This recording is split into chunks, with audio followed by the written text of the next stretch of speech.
ابلغ قوا یعنی جس میں سفیدی اور سیاہی ملی ہوئی ہوتی ہے۔ جمہور اہل علم کے نزدیک القلب العقور والقلب العقور، اکثر اہل علم کہتے ہیں کہ اس سے مراد ہر قسم کا حملہ کرنے والا درندہ ہے۔ یہاں تو کتا مراد ہوگا نا، لیکن اس سے مراد ہر قسم کا درندہ اس کے حکم میں آئے گا، جیسے چیتا، شیر، ریچھ اور بیڑیا وغیرہ۔ دوسری فصل الفصل الثانی، اس باب کے ضمن میں آتے ہیں اس کی طرف۔ پہلی حدیث آئی ہے ہمارے پاس 2700 عن جابرن، جابر رضی اللہ عنہ سے یہ روایت ہے ان رسول اللہ صلی اللہ علیہ وسلم قال، اللہ کے رسول صلی اللہ علیہ وسلم نے ارشاد فرمایا، لحم الصید لکم بالاحرام حلال، کہ شکار کا جو گوشت ہے وہ تمہارے لیے احرام کی حالت میں بھی حلال ہے، جائز ہے۔ ٹھیک ہو گیا جی، شکار کا گوشت ما لم تصیدو ہو، جب تک کہ تم خود اس کو شکار نہ کرو، او یصاد لکم، یا جب تک تمہارے لیے وہ نیت کر کے تمہارے لیے شکار نہ کیا جائے،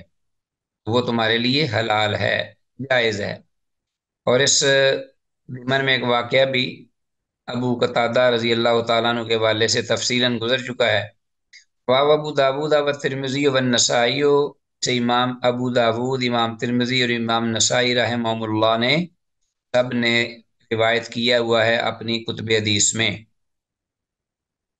حدیث کی سند تو ضعیف ہے، اس لیے کہ سند میں راوی المطلب نے جابر رضی اللہ عنہ سے سنا تک نہیں۔ المطلب جو ہے، جو کہ حضرت جابر رضی اللہ عنہ سے پہلے سند میں حضرت جابر سے روایت کرنے والے یہ راوی، انہوں نے جابر رضی اللہ عنہ سے نہیں سنا، سماع ثابت نہیں، جیسا کہ امام ابو حاتم الرازی رحمہ اللہ اس بارے میں کہتے ہیں اور صراحت کرتے ہیں۔ بہرحال اس حدیث کی وضاحت میں مسئلہ سیدنا صاحب بن جثامہ رضی اللہ عنہ کی متفق علیہ حدیث میں گزر چکا ہے، اور یہ بات واضح اور کلیئر ہے، حدیث کا مفہوم ٹھیک ہے، اسی پاری کم ہے یا عمل ہے۔ حدیث بہرحال جو ہے یہ سند کے اعتبار سے صحیح نہیں۔ آگے ہمارے پاس حدیث وان ابی ہریرہ عن النبی صلی اللہ علیہ وسلم قال، سیدنا ابو ہریرہ رضی اللہ تعالیٰ عنہ سے یہ حدیث مروی مرفوع اللہ کے نبی صلی اللہ علیہ وسلم سے مروی ہے، قال، آپ نے فرمایا، الجراد من صید البحر، جراد جو ہے یعنی سے مراد ٹڈی ہے، یہ سمندر کے شکار میں شامل ہے، یہ یعنی سمندر کے شکار کے زمرے میں یہ آتی ہے ٹڈی، اس کا شکار کرنا۔ رواه ابو داود و ترمذی، اسے امام ابو داود اور امام ترمذی نے روایت کیا ہے، تو اس حدیث کی سند صحیح ہے۔ ٹھیک ہے جی،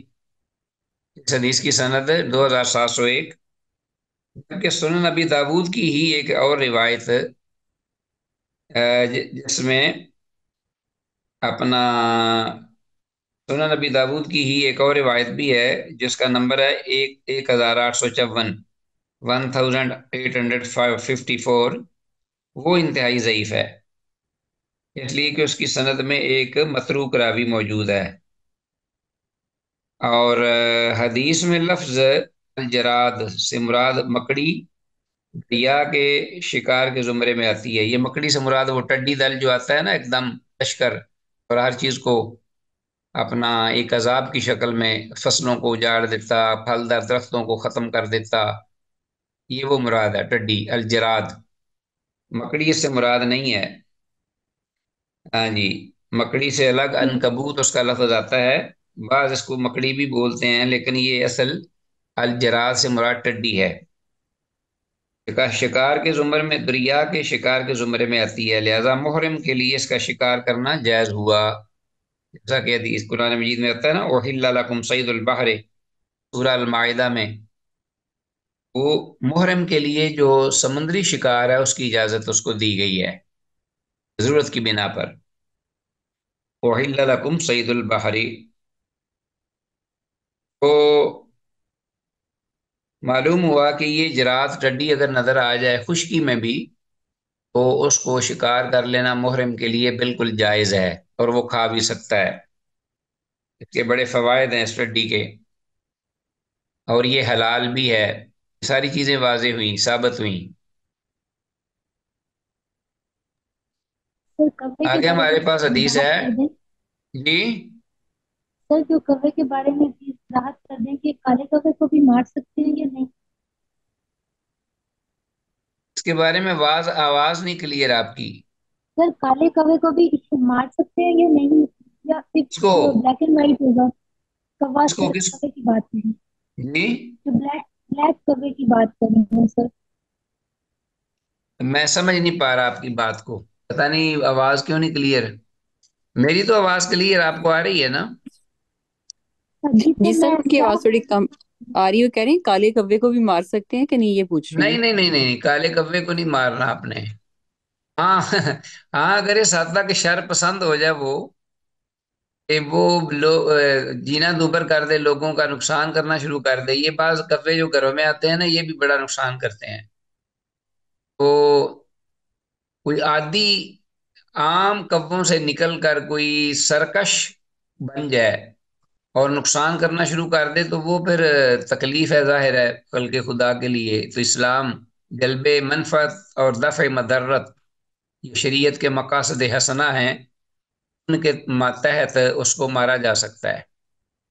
لیکن بلا وجہ اس کو کیا مارنا ہے؟ اس نے جیسے دیگر پرندے اڑ پھر رہے ہیں، اگلے ہو گئے یا اس قسم کے اور بھی پرندے ہیں جو کہ حرام ہوتے ہیں لیکن نقصان نہیں کرتے اتنا، اللہ پاک نے ان کو یا پیدا کیا ہوا ہے، پتہ نہیں اس کی کتنی مصلحتیں ہیں اور کتنے فوائد ہیں۔ اچھا جی، لیکن اگر ایکسیپشنل کیس کو بن جائے تو اس کو اس میں کوئی حرج نہیں مارنے میں۔ چلو 2702 حدیث ایوان ابی سعید الخدری رضی اللہ تعالی عنہ عن النبی صلی اللہ علیہ وسلم قال، ابو سعید خدری رضی اللہ تعالیٰ عنہ سے یہ روایت ہے، وہ اللہ کے نبی صلی اللہ علیہ وسلم سے مرفوع روایت کرتے ہیں، قال آپ نے فرمایا، یقتل المحرم السبع العادیہ، محرم جو ہے وہ ایک عام جو عادی درندہ مراد ہے کہ چیرنے پھاڑنے والا درندہ، اس کو وہ قتل کر سکتا ہے، ٹھیک ہے جی۔ اور یہ اوپر حدیث بھی گزر گئی ہے، اس میں درندہ جو ہے وہ بلولا اس میں شامل ہے، کیونکہ ان حدیثوں میں القلب العقور عقور کے لفظ آئے ہیں، درندے کے نہیں آئے، لہذا اسی لیے یہ الگ حدیث جو ہے مؤلف رحمہ اللہ نے ذکر کر دی ہے کہ پتہ چل جائے کہ درندے بھی شامل ہیں اس میں، اور کوئی بھی درندہ چیرنے پھاڑنے والا ہو وہ اس حکم میں آتا ہے۔ رواه ترمذی، سے امام ترمذی نے روایت کی ہے۔ ورنہ کتے جو عام ہوتے ہیں یہ بھی عام کتے، یہ تو کلب العقور ہے نا، کاٹنے والا کتا، جو دوسرے کتے ہیں وہ بھی اس حد تک بڑھ جائیں کہ ان کا نقصان ہونا شروع ہو جائے۔ اللہ کے رسول صلی اللہ علیہ وسلم نے خود وہ مدینہ میں ایک دفعہ کتے قتل کروائے تھے۔ تو ایسی صورت میں عام کتے جو ہیں وہ بھی درندہ ہی ہے، کچلی والا، تو اس کو مار دینا کوئی حرج نہیں۔ آگے ہے جی ہمارے پاس حدیث، اچھا یہ حدیث پہلے پڑھ لیں، اس کی وضاحت کیا ہے کہ 2702 حدیث پر آ گئی ذرا۔ یہ حدیث جو ہے یہ رواه ترمذی و ابو داود و ابن ماجہ، 2702 حدیث ابو سعید خدری رضی اللہ عنہ کی، یہ امام ترمذی نے اس کو روایت کیا ہے، امام ابو داود اور امام ابن ماجہ نے بھی اس کو روایت کیا ہے۔ حدیث کی سند ضعیف ہے، اس لیے کہ سند میں یزید بن ابی زیاد معروف راوی ہے، ان میں رکھیے گا یزید بن ابی زیاد۔ امتحان میں آپ سے یہ جو خاص کا راوی بڑے زیادہ بار بار آتے ہیں نا، معروف، حجاج بن ارطاط ہو گیا یا اپنا ہو گیا، اسی طرح یہ یزید بن ابی زیاد ہو گیا، ابن لہیہ ہو گیا، اس طرح کے یہ معروف راوی بار بار آتے ہیں، حارث آور ہو گیا، یہ سب ضعیف راوی ہیں، یہ رکھیے گا۔ حدیث میں الفاظ السب العادی، اس کو بھی انڈر لائن کیجئے، چیرنے پھاڑنے والا کوئی بھی درندہ، جیسے شیر، بیڑیا اور ریچھ وغیرہ جی اس میں شامل ہے۔ آگے حدیث ہے 2703، وان عبد الرحمن بن ابی عمار عبد الرحمن بن ابی عمار رحمہم اللہ جمیعاً سے یہ روایت منقول ہے، مروی ہے، قال وہ کہتے ہیں سال تو جابر بن عبداللہ، میں نے جابر بن عبداللہ رضی اللہ عنہما سے پوچھا عن الضبع بجو کے بارے میں، اصید ہیا کیا وہ شکار کا جانور ہے؟ ہاں جی، فقال تو انہوں نے کہا، کنہوں نے؟ جابر بن عبداللہ رضی اللہ عنہما نے جواب دیا نعم ہاں، فقلت تو میں نے پوچھا ایو کالو کیا وہ کھایا جا سکتا ہے؟ فقال تو انہوں نے کہا نعم ہاں، تو اگر شکار ہے تو وہ پھر کھایا بھی جائے گا۔ فقلت تو میں نے کہا سمیعتہ من رسول اللہ صلی اللہ علیہ وسلم، کیا آپ نے یہ بات اللہ کے رسول صلی اللہ علیہ وسلم سے سنی ہے بجو کے بارے میں کہ وہ شکار کا جانور ہے؟ قال کہتے ہیں نعم ہاں۔ رواه ترمذی و نسائی و شافعی، امام ترمذی، امام نسائی اور امام شافعی رحمہ اللہ نے اس حدیث کو روایت کیا ہے۔ وقال ترمذی، اور امام ترمذی کہتے ہیں ھذا حدیث حسن صحیح، یہ حدیث جو ہے حسن صحیح ہے جی، 2703 حدیث، حدیث جو ہے واقعی حقیقتاً صحیح ہے جیسا کہ امام ترمذی رحمہ اللہ نے حکم لگایا ہے۔ حدیث میں لفظ الضبع مطلب بجو ہے، اس کو ذہن میں رکھیے گا، الضبع۔ اور امام شافعی رحمہ اللہ کے ہاں بجو حلال ہے، امام ابو حنیفہ رحمہ اللہ البتہ کہتے ہیں وہ دانت والا ایک درندہ قسم کا جانور ہے، دوسرے درندوں کی طرح یہ بھی حرام ہوگا بجو جو ہے۔ علت اور حرمت میں بہرحال اختلاف ہوا ہے علماء میں، تو بعض یہی کہتے ہیں کہ اس میں اجتناب بھی بہتر ہے کہ نہ ہی کھایا جائے، لیکن حدیث صحیح ہے، اس لیے جو احتیاط والی بات ہے وہ کوئی نہیں، اگر کسی کا جی نہیں چاہتا تو نہ کھائے، جس طرح گو جو ہے وہ بھی کھانے کو جی نہیں چاہتا اور وہ بھی حلال ہے، اس کے بارے میں تو کلیئر حدیثیں موجود ہیں۔ وہ کہ لبب والا معدت ہی رسول اللہ صلی اللہ علیہ وسلم کے دسترخوان پر گو جو ہے وہ کھائی گئی، آپ نے روکا بھی نہیں اور کھائی بھی نہیں، لیکن آپ کے سامنے صحابہ نے کھائی، آپ نے روکا نہیں ہے، لم یاکلہ ولم ینہاہ۔ اللہ اکبر۔ شیخ بجو میں زہر نہیں ہوتا؟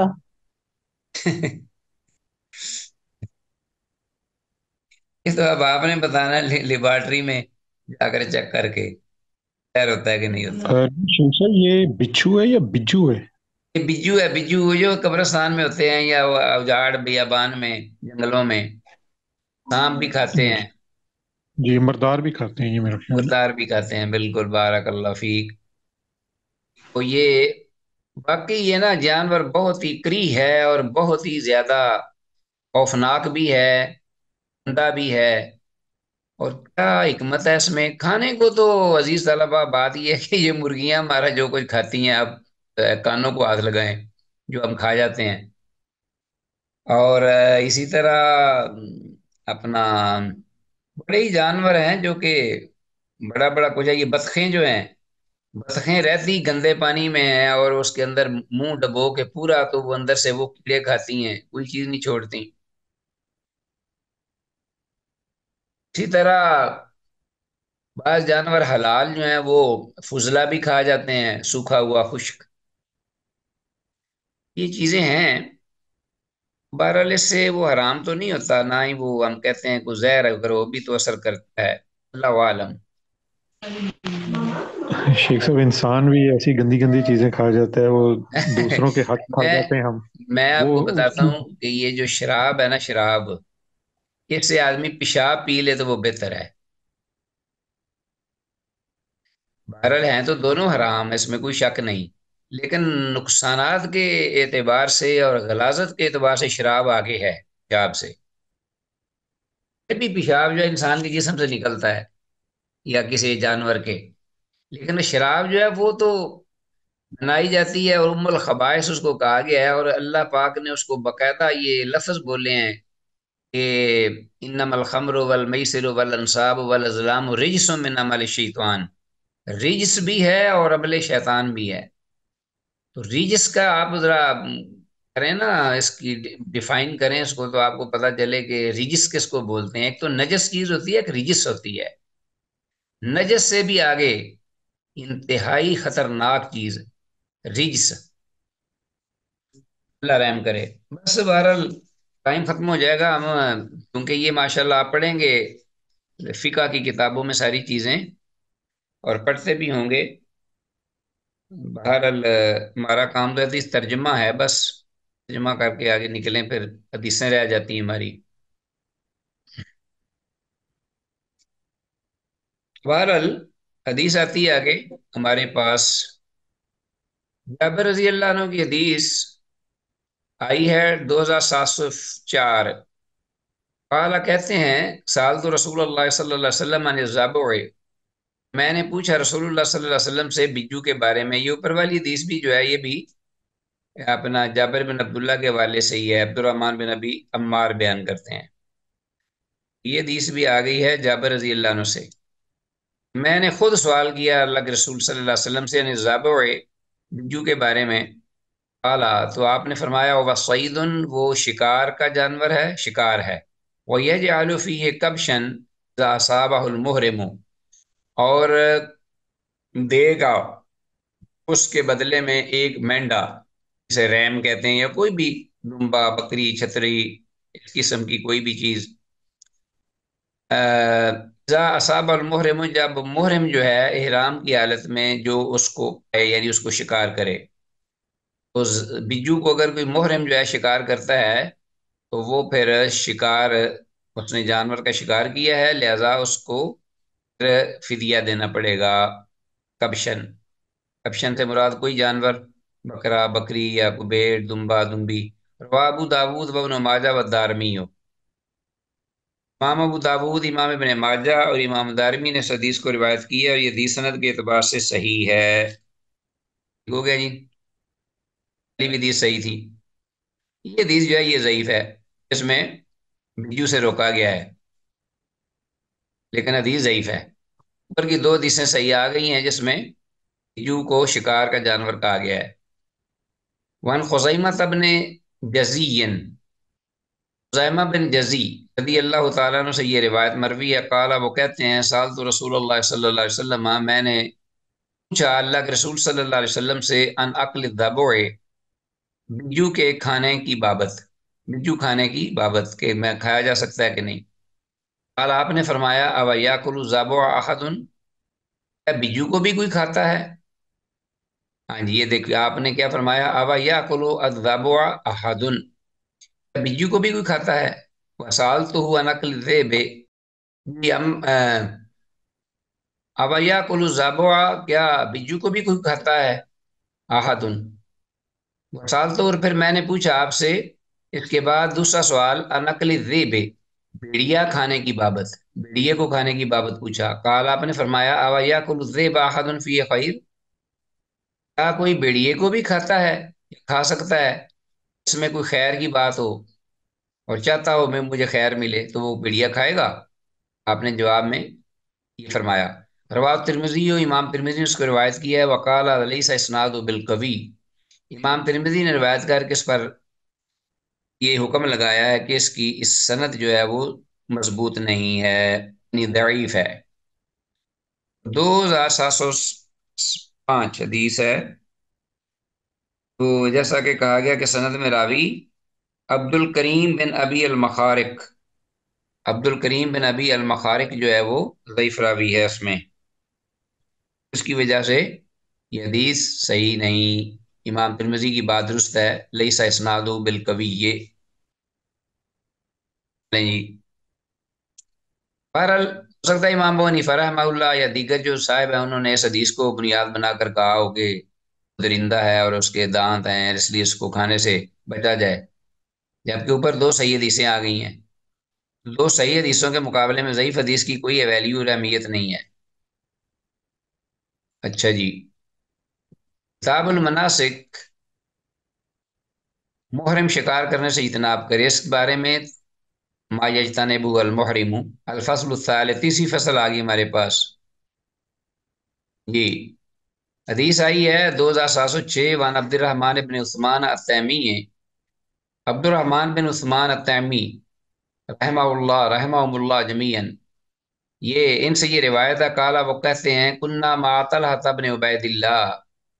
ہم طلحہ بن عبید اللہ کے ساتھ تھے، طلحہ بن عبید اللہ رضی اللہ تعالیٰ عنہ کے ساتھ تھے ہم، وَنَحْنُ حُرُمٌ، سال میں کہ ہم محرم بھی تھے سب، وَنَحْنُ حُرُمٌ أُهْدِيَ لَهُ طَيْرٌ، تو طلحہ بن عبید اللہ جو ہیں ان کو ایک پرندہ جو ہے بھنا ہوا دیا گیا، روسٹ کیا ہوا پرندہ، کوئی بھی پرندہ تھا اس کو حلال پرندہ ہدیہ دیا گیا ان کو، ان کو طلحہ بن عبید اللہ کو جو صحابی رسول صلی اللہ علیہ وسلم، وطلحہ راقد، اور طلحہ جو تھے رضی اللہ عنہ اس وقت سو رہے تھے، فمنا من اکلا، تو ہم میں سے وہ بھی تھے جنہوں نے اس کو کھایا، اس روسٹ کیے ہوئے پکے ہوئے پرندے کو، ومنا من تورع، اور ہم میں سے ایسے بھی تھے جو جنہوں نے ان سے پرہیز کی، اجتناب کیا، کیونکہ محرم تھے نا سب، تو انہوں نے کہا شاید احرام کی حالت میں اس کو کھانا جائز نہیں۔ لما استيقظ طلحہ، پھر جب بیدار ہوئے طلحہ رضی اللہ تعالیٰ عنہ، وافق من اکلہ، انہوں نے موافقت کی ان لوگوں کی جنہوں نے اس کو کھایا تھا، اور یہ بھی ساتھ صراحت فرمائی، فَأَكَلْنَاهُ مَعَ رسول اللہ صلی اللہ علیہ وسلم، ہم نے اس طرح کا شکار اللہ کے رسول صلی اللہ علیہ وسلم کے ساتھ کھایا ہے۔ تو 2706، جیسا کہ پہلے بھی حدیث میں گزرا ہے کہ اگر کسی شکار کو کسی محرم کے لیے نیت کر کے نہ مارا جائے، شکار کیا جائے، اور نہ ہی محرم کے کہنے پر، تو پھر وہ شکار جو ہے وہ آدمی کوئی اگر کرتا ہے تو وہ آ کر محرم جو لوگ بیٹھے ہوتے ہیں ان کو کھلا دیتا ہے، تو اس میں کوئی حرج نہیں، اس بارے میں کیا صحیح حدیث بھی گزر گئی ہیں، واقعات بھی گزرے ہیں۔ یہ حدیث 2706 یہ ہم نے پڑھ لی تھی، اور اس پر جو وضاحت ہے وہ بھی ہو گئی۔ 2706 حدیث، اس حدیث میں ایک لفظ راقدن، اس کو انڈرلائن کیجیے، اس کا معنی ہے سونے والا شخص، اور آگے غالباً نیا باب آ گیا ہے کتاب المناسک کے ضمن میں، ہاں جی، باب الاحصار و فوت الحج، باب الاحصار، حج سے روکے جانے کے بارے میں اور حج کے فوت ہو جانے کے بارے میں، نکل جانے کے بارے میں یہ حدیث آ رہی ہیں۔ تو الفصل الاول، پہلی فصل اس بارے میں عبداللہ بن عباس رضی اللہ عنہما سے 2707، قال، عبداللہ بن عباس رضی اللہ عنہما سے روایت ہے، کہتے ہیں، قد احصر رسول اللہ صلی اللہ علیہ وسلم، کہ تحقیق اللہ کے رسول صلی اللہ علیہ وسلم کو روک دیا گیا، محصور کر دیے گئے، روک دیا گیا، فحالہ کراسہ، تو آپ صلی اللہ علیہ وسلم نے اپنا سر مبارک جو ہے وہ منڈوایا، وجامع نساءہ، اور اپنی بیویوں سے آپ نے جو ہے صحبت بھی کی، مجامعت کی، ونحر ہدیہ، اور آپ صلی اللہ علیہ وسلم نے اپنی قربانی جو ہے وہ بھی ذبح فرمائی۔ ٹھیک ہو گیا جی۔ حتی تمہارا عامن قابلا، یہاں تک کہ آپ نے پھر آئندہ سال، آنے والے سال جو ہے وہ عمرہ کیا۔ رواه البخاری، سے امام بخاری نے روایت کیا، اور یہ صلح حدیبیہ کا سن 6 ہجری میں بڑا معروف واقعہ ہے اور قابل وضاحت نہیں۔ اللہ اکبر۔ صلح حدیبیہ بھی ہوئی اور اس میں نکات طے کیے گئے، اس میں اتفاق کیا گیا، مسلمانوں کے حق میں وہ بڑی دورس نتائج کے اعتبار سے ثابت ہوئی، لیکن اس سال آپ کو عمرہ سے صحابہ کو روک دیا گیا، اور عمرۃ القضاء اپنے آئندہ سال اسی مہینے میں پھر دوبارہ آ کر اس جو اپنا فار مکہ کے ساتھ جو معاہدہ کیا تھا اس کی روح سے آپ نے وہ عمرہ القضاء جو ہے وہ دوبارہ کیا۔ ٹھیک ہے جی۔ آگے یہ بھی حدیث جو ہے اسی سلسلے میں ہے، عبداللہ بن عمر رضی اللہ عنہما، عبداللہ بن عمر رضی اللہ عنہما سے یہ روایت ہے، قالا، کہتے ہیں، خرجنا مع رسول اللہ صلی اللہ علیہ وسلم، ہم رسول اللہ صلی اللہ علیہ وسلم کی معیت میں باہر نکلے، یعنی عمرہ کے لیے ظاہر ہے یہی صلح حدیبیہ کی بات ہے، حدیبیہ کے سال۔ فحال کفار قریشن، تو جو کفار تھے قریش کے کفار، قریشی کفار مکی مکہ کے، وہ حائل ہو گئے دون البیت، ہمارے اور بیت اللہ کے درمیان، یعنی وہ رکاوٹ بن گئے بیت اللہ شریف تک پہنچنے میں۔ نہر النبی صلی اللہ علیہ وسلم ہدایا ہو، تو اللہ کے نبی صلی اللہ علیہ وسلم نے اپنی قربانیوں کے جانور ذبح کیے، وحلقہ، اور آپ نے سارا اپنا منڈوایا، وقصر صحابہ، اور آپ کے صحابہ جو تھے با صحابہ نے بال کٹوائے، وقصر تقصیر سے ہے۔ رواه البخاری، سے امام بخاری نے روایت کی ہے رضی اللہ عنہم اجمعین، اور امام بخاری رحمہ اللہ تعالی۔ 2708 حدیث، سن 6 ہجری میں صلح حدیبیہ کا یہ واقعہ رونما ہوا، اور حدیث سے معلوم ہوتا ہے کہ بغیر کسی شرعی عذر کے بھی حج اور عمرہ میں سر کے بال کٹوائے جا سکتے ہیں، ٹھیک ہے، لیکن اجر جو ہے وہ کم ہو جائے گا، جیسا کہ پہلے ہم نے صحیح حدیث میں پڑھا ہے، ٹھیک ہے جی۔ باقی کلیئر ہے حدیث، اور آتے ہیں نیکسٹ حدیث کی جانب۔ وان المسور بن مخرمہ رضی اللہ عنہ، سیدنا مسور بن مخرمہ رضی اللہ عنہ سے یہ روایت مروی ہے، قال، وہ کہتے ہیں ان رسول اللہ صلی اللہ علیہ وسلم نہارا قبل ان یحلقا، کہ اللہ کے رسول صلی اللہ علیہ وسلم نے قربانی کا جانور نہر کیا اس سے پہلے کہ آپ اپنا سر منڈوائیں، یعنی سر منڈوانے سے پہلے۔ وہ ہمارا صحابہ بذالک، اور اپنے صحابہ رضی اللہ عنہم کو بھی اسی کے ساتھ حکم دیا، اسی کے بارے میں۔ امام بخاری نے اس کو روایت کیا ہے، اور یہ عام جو صحیح حکم اور عمل ہے وہ یہی ہے، جیسا کہ سارے لوگ جانتے ہیں کہ عید الاضحیٰ میں بھی جب تک قربانی کے جانور ذبح نہ ہوں اس وقت تک سر نہیں منڈواتے لوگ، حجامت نہیں کرواتے، روک لیتے ہیں اپنے آپ کو۔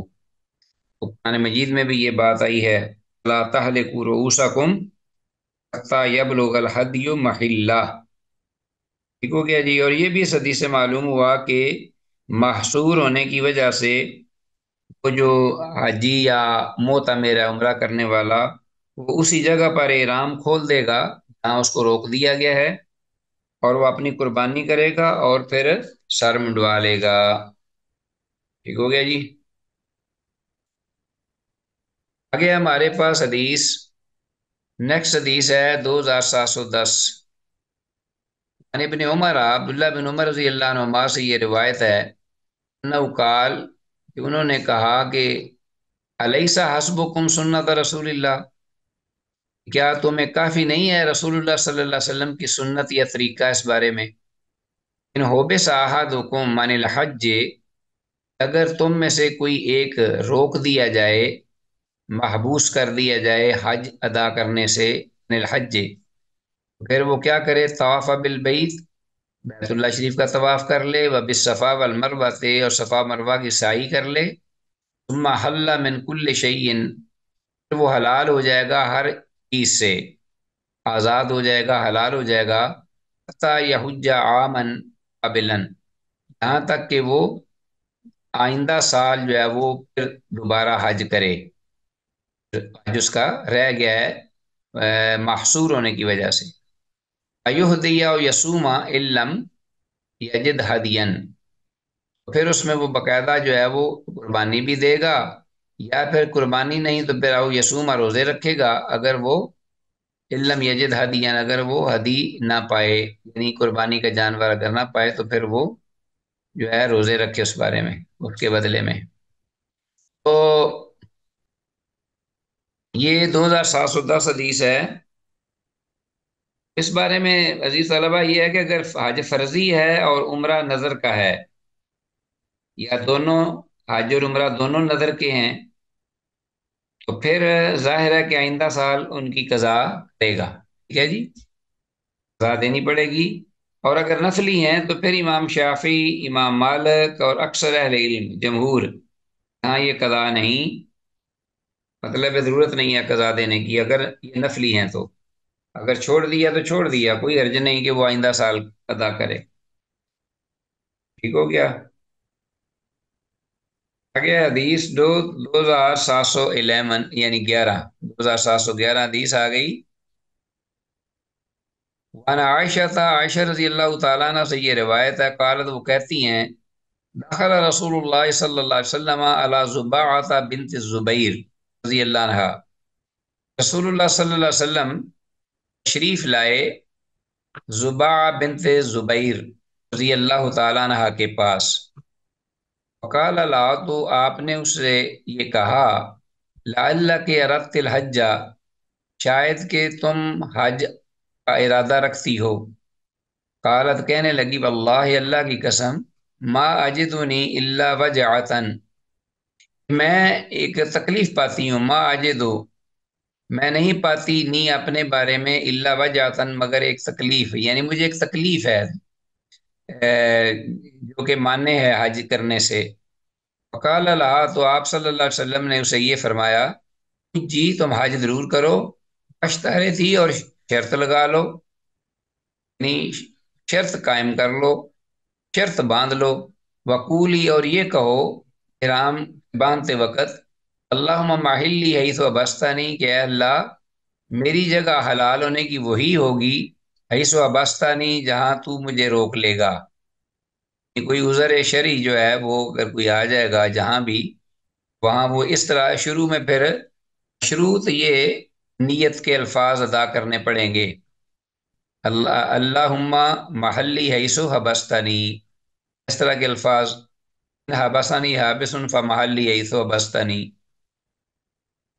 اگر کوئی اب روکنے والا مجھے روک دے گا یا کوئی عذر یا کوئی اپنا کوئی قانون یا کوئی اور درندہ وغیرہ یا کوئی اور سیلاب یا ارتھ کوئی یا کوئی بھی چیز ہو سکتی ہے، اللہ سب کو محفوظ رکھے، وہ پھر اگر مشروط اس نے نیت باندھی ہوگی تو پھر اس پر دم نہیں ہوگا، وہ بغیر دم دیے قربان جانور قربان کیے وہ اپنا احرام اسی وقت وہیں سے کھول سکتا ہے، اور اگر مشروط نہیں تو پھر اس کو ایک فدیے میں دم دینا پڑے گا اور احرام کھول دے۔ حدیث میں الفاظ ہے اللہ محلی ہے تو بستانی، ان الفاظ کو انڈر لائن کیجیے اور یاد بھی کر لیجیے۔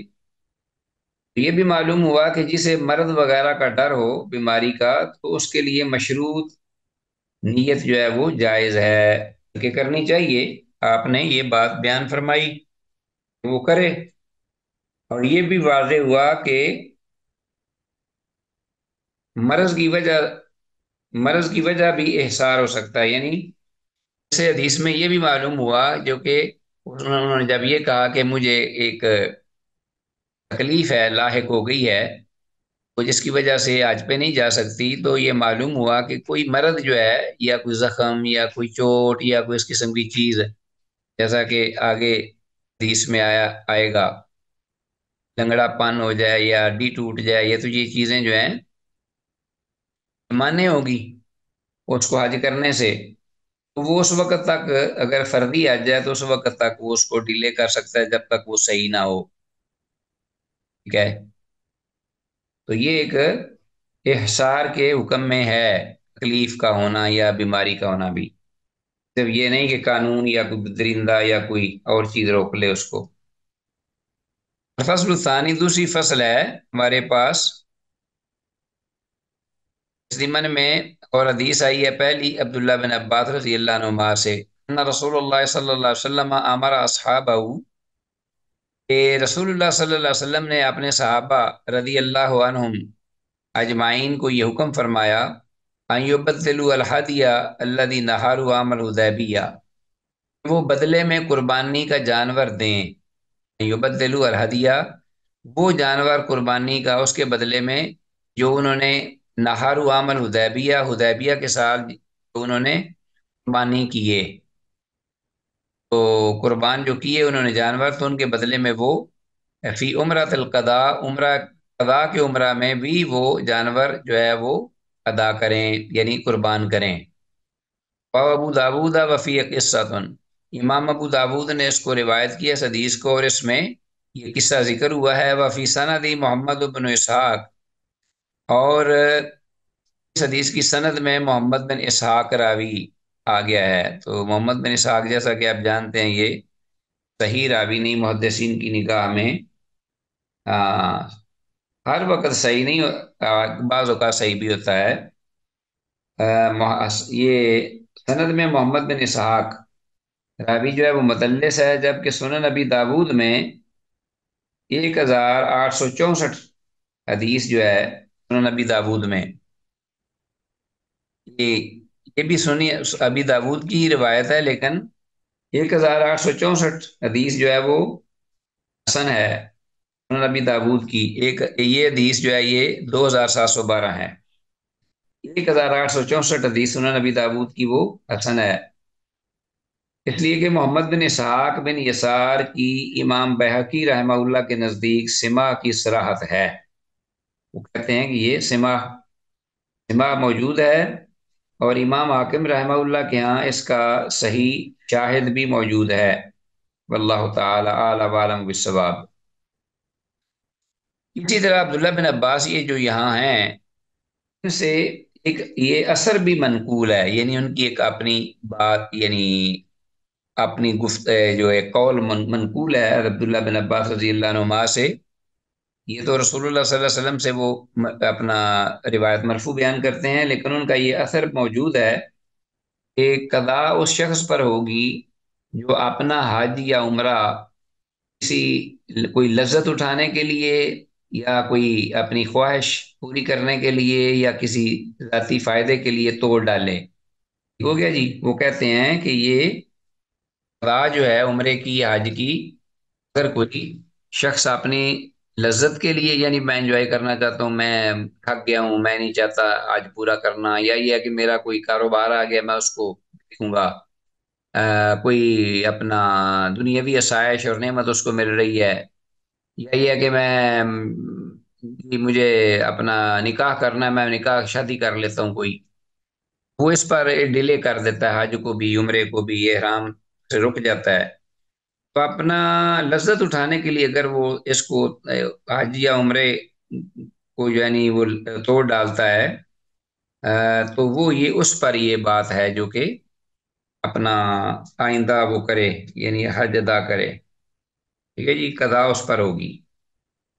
یہ عبداللہ بن عباس رضی اللہ عنہما کا اپنا یہ اثر ہے،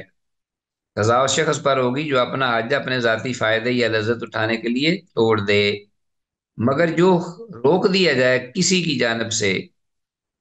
تو وہ احرام کھول دے اور قضا نہ کرے، ٹھیک ہے جی۔ اور اگر ہدی یعنی قربانی وغیرہ حرم بیچ سکتا ہو تو وہ وہاں بیچ دے، اور وہاں اگر بیچ دیتا ہے تو اندازن یہ دیکھ کر کہ اب قربان ہو چکی ہوگی، نہر ہونے تک وہ اپنا احرام نہ کھولے، تو جب اسے احساس ہو جائے کہ وہ جانور قربان ہو گیا ہے، اس کو کوئی اطلاع دے دے یا اندازہ کر لے کہ ہو گیا ہوگا قربان، اب تک پہنچ گیا ہوگا، پھر اس کے مطابق وہ احرام کھول لے،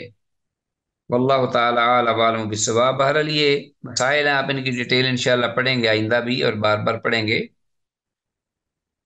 وعن الحجاج بن عمر الانصاری، حجاج بن عمر انصاری رضی اللہ تعالیٰ عنہ سے یہ روایت مروی ہے، قال، وہ کہتے ہیں قال رسول اللہ صلی اللہ علیہ وسلم کہ اللہ کے رسول صلی اللہ علیہ وسلم نے ارشاد فرمایا، من کسرا، یہ حدیث آ گئی، من کسرا جو توڑ دیا گیا، یعنی جس کی ہڈی ٹوٹ گئی، او عارجا یا جو لنگڑا ہو گیا، ہو گیا، فقد حلا، وہ حلال ہو گیا، مطلب کہ اس کا وہ حلال ہونا جائز ہے، اگر وہ حج نہیں کر سکتا یا عمرہ پورا مکمل نہیں کر سکتا اس چوٹ یا اس لنگڑا ہونے کی وجہ سے، وعلی الحج من قابل، اور اس پر حج ہوگا آئندہ سال، آئندہ سال بھی اس وقت ہی ہوگا جب وہ ٹھیک ہو جائے گا۔ بعض حادثے اللہ رحم کرے ایسے ہوتے ہیں کہ مریض بیچارے 10 سال تک گھر پہ رہتے ہیں، ہل نہیں سکتے، تو اگر ایسا ہو کہ جس میں وہ چل پھر سکتا ہو آئندہ سال، تو پھر اس پر کیا ہے کہ وہ حج کرے، کیونکہ وہ اس نے حج شروع کیا تھا۔ لیکن اس میں اہل علم کی تفصیل ہے، ذرا وہ انشاءاللہ آپ پڑھیں گے بھی، میں بھی تھوڑی سی بتا دیتا ہوں۔ پہلے اس کی جو ہے دیکھیں سند کیا ہے، رواه ترمذی و ابو داود و النسائی، امام ترمذی اور امام ابو داود اور امام نسائی رحمہ اللہ، وابن ماجہ والدارمی، اور امام ابن ماجہ اور امام دارمی رحمہ اللہ جمیعاً، سب نے یہ حدیث روایت کی ہے اپنی کتب حدیث میں. وزاد ابو داود، اور امام ابو داود نے یہ الفاظ زیادہ کیے ہیں فی روایت نخرا، اپنی ایک اور روایت میں، او ماریدا، من کسرا او آرجا او ماریدا، یہ الفاظ ہیں. وقال ترمذی هذا حدیث حسن، امام ترمذی رحمہ اللہ نے تو حکم یہ لگایا کہ یہ حدیث حسن ہے. وفی المصابیح ضعیف، جبکہ صابیح کی کتاب میں اس کو ضعیف گردانا گیا، یہ ضعیف ہے. 2713 حدیث. تو اہل تحقیق نے جب اس کی تحقیق کی، اس کی ریسرچ کی اس حدیث کے بارے میں اسنادی حیثیت، تو وہی بات نکلی جو کہ امام ترمذی رحمہ اللہ نے کہی ہے کہ یہ حدیث صحیح، یعنی سند کے اعتبار سے. حدیث میں لفظ عارجہ کا مطلب انڈر لائن کیجئے، تو لنگڑا ہو گیا وہ شخص. اسی طرح جمہور اہل علم نے حدیث میں اس حج کو فردی حج پر محمول کیا ہے. ہاں جی، یہ ذہن میں رکھیے گا. اس میں یہ ہے نا، من قصرا وارجا فقط حل وعلی الحج من قابل، ان کا آئندہ سال وہ حج کرے. تو اکثر اہل علم جو ہیں وہ یہ کہتے ہیں کہ یہاں مراد فردی حج ہے، نفلی نہیں. امام ابو حنیفہ یعنی احناف جو ہیں وہ کہتے ہیں کہ مطلق حج، خواہ وہ فردی ہو یا نفلی ہو، اگر وہ کسی حادثے یا عذر شرعی پر اگر وہ روک دیتا ہے اپنے آپ کو اور احرام کھول دیتا ہے، تو وہ فردی ہو یا نفلی ہو، اس کی قضا دینا ضروری ہوگی. یہ امام ابو حنیفہ احناف کا یہ ذہن ہے. واللہ عالم، واللہ اعلم عالم بالصواب. تو حدیث اس عزیز طلبہ، اس پر ہمارا آج کا یہ جو سبق ہے بفضل اللہ تعالی اختتام پذیر ہوا اس دعا کے ساتھ. جو کچھ کہا سنا ہے اللہ اس پہ عمل کی توفیق دے، اور ثابت قدمی کی بھی، اور یہ علوم نبوت جو ہیں وہ آگے منوان پھیلانے کی بھی. هذا ما عندي والله اعلم بالصواب.